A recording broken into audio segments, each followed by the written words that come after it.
Imagine a local economy where the person in the penthouse clears $100,000 more than you do every single year. You work 40 hours a week just to cover rent, while the neighbor ascending to the penthouse casually out-earns your life savings in months. This is the mechanical reality of the American wage gap, a breakdown driven by hyper-localized inflation. We are looking at newly released data from the U.S. Bureau of Labor Statistics, May 2025 Occupational Employment and Wage Statistics. The data ranks all 50 states using one specific metric: the absolute dollar difference between the earning threshold for the top 10% and the median wage of the everyday worker. This map ranks state wage gaps.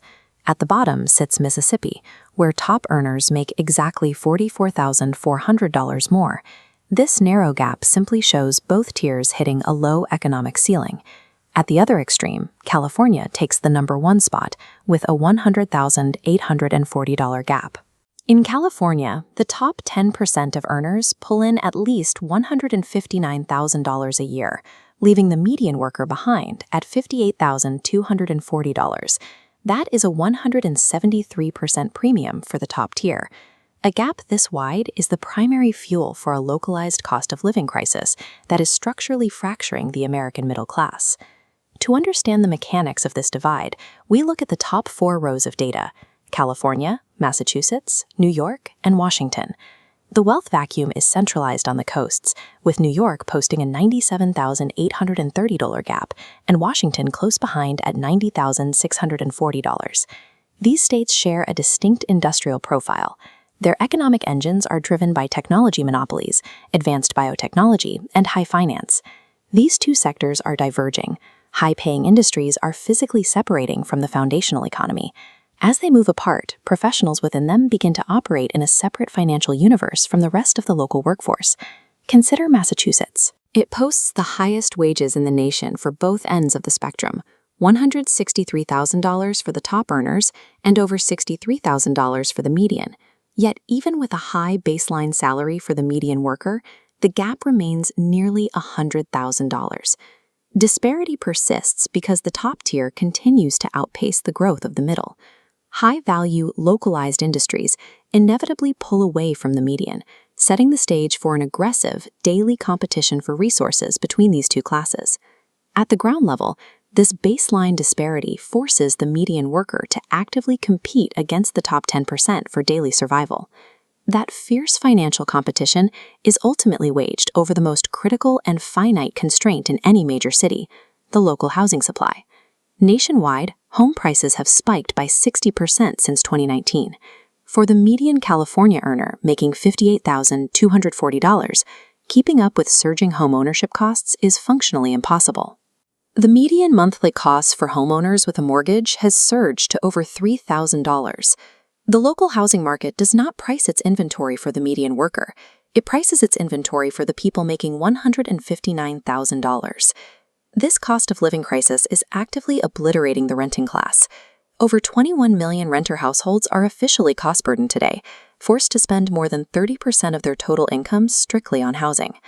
When a local economy is injected with a concentrated class of top earners, it inflates the cost of everyday life. The rent eats first, leaving almost zero disposable income. The median earner is functionally suffocated by an inflation rate that the top earners effortlessly absorb. The natural response to this localized pressure cooker is to migrate across state lines and escape the gap. This map tracks the massive migration paths from expensive coastal hubs like California and New York into the Sun Belt. But moving to a state like Texas doesn't solve the problem. Texas already harbors a massive $76,600 wage gap of its own. Austin represents a secondary hub that has absorbed the coastal disparities, bringing the exact same wealth vacuum with it. To truly escape the gap, you have to look at the bottom 10 states, moving to regions like Wyoming, Indiana, or West Virginia. That move comes with a brutal opportunity cost.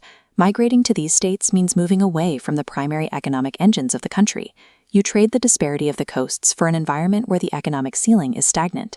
Geographic arbitrage is a myth. The middle class isn't successfully relocating to find balance. They are simply being pushed to the economic fringes. We cannot simply tax our way out of a localized cost of living crisis, nor artificially cap wages in our globally competitive innovation sectors. The definitive first step to stopping the bleed is aggressive, uncompromised housing deregulation.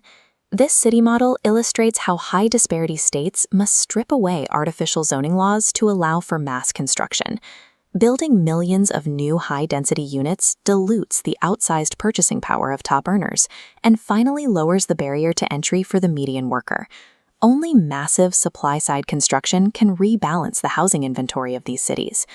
Secondly, we must rebuild the bridge between the median worker and the top earners through a focused upskilling imperative. The industries driving these gaps, biotechnology, finance, and software, place a massive premium on specialized roles. This creates a gap that traditional labor cannot bridge through experience alone. State governments must pivot their education budgets toward rapid, accessible reskilling in advanced manufacturing, technology, and artificial intelligence. If the economy is fundamentally shifting, democratizing access to these specialized skills is the only way to allow the foundational workforce to participate in it. Ultimately, the states that combine aggressive housing expansion with a pathway into these high-value sectors will be the ones that actually stabilize their middle class.